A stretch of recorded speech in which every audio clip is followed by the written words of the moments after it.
Bonjour et bienvenue sur la chaîne Michael Sélection. Aujourd'hui, Ritex du Daily Déploie Pushpack de chez 511. Attention, c'est parti.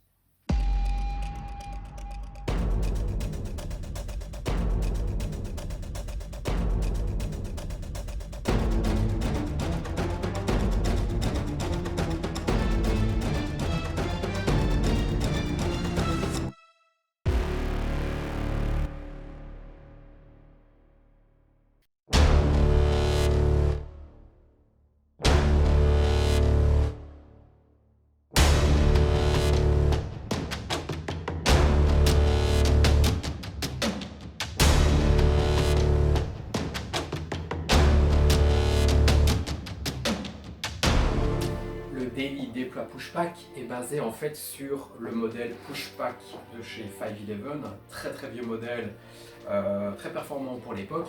Donc voilà, il se veut un petit peu plus ergonomique et ambidextre que l'ancien Pushpack ne l'était pas. Donc vous avez ici, vous avez la sangle principale bandoulière qui est détachable de chaque côté. Voilà.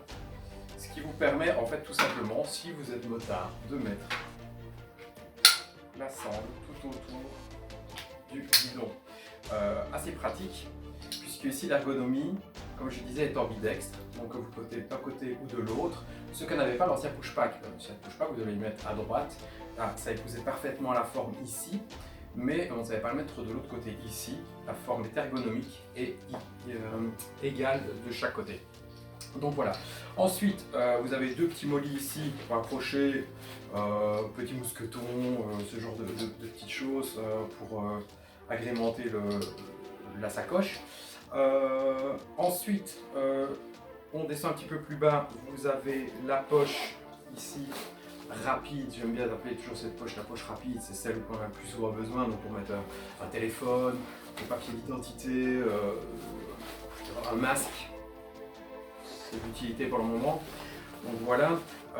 Ensuite, vous avez la poche dite rapide, mais je vous en parlerai un petit peu plus tard. Je vais vous montrer d'abord l'intérieur. Ensuite, bon, rentrons dans le vif du sujet. Les compartiments. Donc vous avez ici le système d'ouverture à clip avec sangle de compression.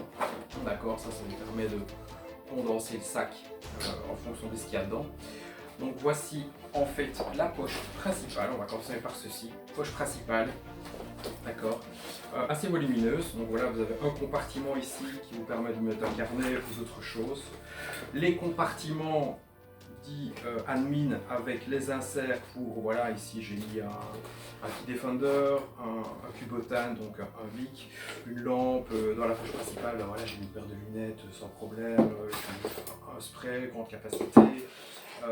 Toujours intéressant, le petit mousqueton pour y mettre ses clés. Ça vous évite encore une fois de retrouver vos clés dans le fond du sac et de chercher longtemps après. Donc ça, c'est toujours assez intéressant. Ensuite, juste derrière cette poche, cette grande poche, faut savoir quand même que le sac fait 5 litres, hein, donc voilà, plus ça devient un peu excessif. L'autre modèle, donc l'ancien pushpack, en fait était beaucoup plus volumineux, donc encore une fois, plus plus il est gros en fait, et plus on y met, et on se retrouve avec des sacs des fois quasi, ce sont des valises, quoi, tellement qu'on est dedans. Donc voilà, ici il est 5 litres, ça me paraît vraiment bien pour un sac bandoulière. Donc voilà, la poche encore suivante, c'est une poche à velcro, juste devant. Voilà, j'ai mis des gants, une fois pour mettre autre chose, par exemple un carnet ou voilà, divers objets. Il n'y a pas de problème, il y a la place. Donc une fois que je referme le sac, vous avez la poche. Je l'appelle toujours la poche rapide, qui vous permet d'y mettre voilà, votre téléphone par exemple, pièce d'identité, voilà, un masque. Bah, pour le moment c'est très intéressant. Donc voilà, ça c'est la poche vraiment, je vais dire, où si vous avez besoin de quelque chose souvent, vous mettez devant, c'est facile d'accès, c'est très pratique. Un panneau velcro, ça vous permet de mettre des écussons comme d'habitude, toujours intéressant, voilà, ça agrémente un petit peu la sacoche. Vous avez ensuite cette zipette. Alors, très intéressant, on se dit, voilà, c'est une poche. En fait, non, pas du tout. C'est une poche, en fait, c'est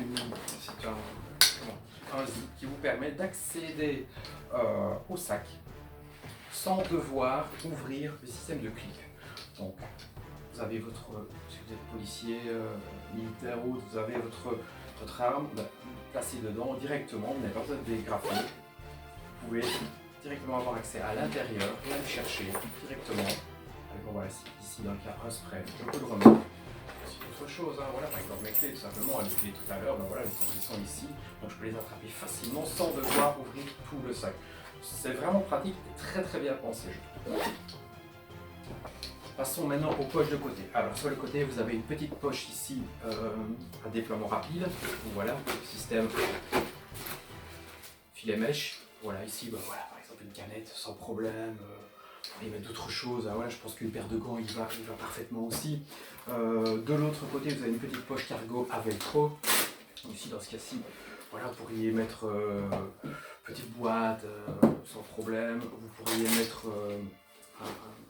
un zoom d'appareil photo, parce qu'en fait au niveau du sac en lui-même, on se rend compte qu'on pourrait mettre aisément un appareil photo déjà d'un bon gabarit, parce qu'il y a vraiment la place pour y mettre, et donc du coup on pourrait y mettre les objectifs ici sur le côté sans problème, quelques accessoires de l'autre côté, donc voilà, parfait aussi pour les photographes. Je pense que c'est un sac qui peut servir de multiples usages en fait, tout simplement.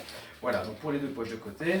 Ensuite l'arrière, du mesh, confort, respirant. Si vous vous souvenez à l'époque sur le pushback, il y avait un truc assez intéressant, c'était le système de velcro ici d'attache.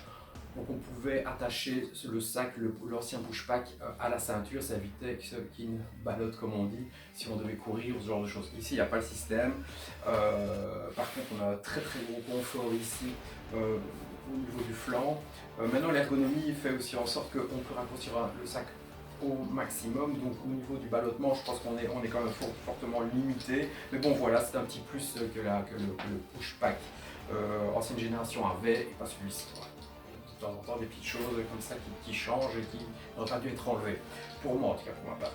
Alors ensuite, vous avez la poche ici, velcro, intérieur, poche encore une fois où en général on met l'arme de poing. Voilà, vous avez du velcro pour y mettre le holster, la gaine velcro pour y placer le pistolet dedans, l'arme de poing, ça peut être un porte-bâton aussi, vous faites ce que vous voulez.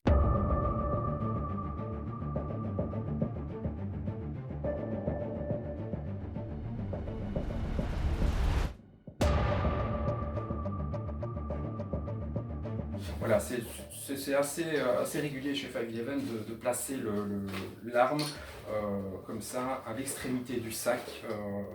Voilà, c'est assez pratique. Dégravage rapide, deux sens, donc encore une fois, double zip qui permet d'ouvrir facilement.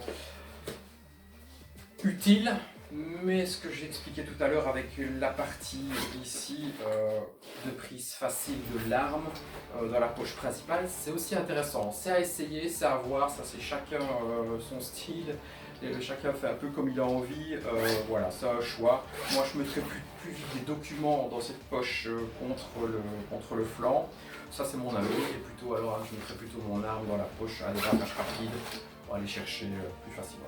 Ça c'est encore une fois un point de vue. Voilà, je pense que c'est tout pour ce sac aujourd'hui. N'oubliez pas de liker la vidéo comme d'habitude, de la partager et un petit pouce, ça fait toujours plaisir évidemment. N'oubliez pas de vous abonner, comme ça vous aurez la prochaine vidéo très bientôt. Ciao, prenez soin de vous.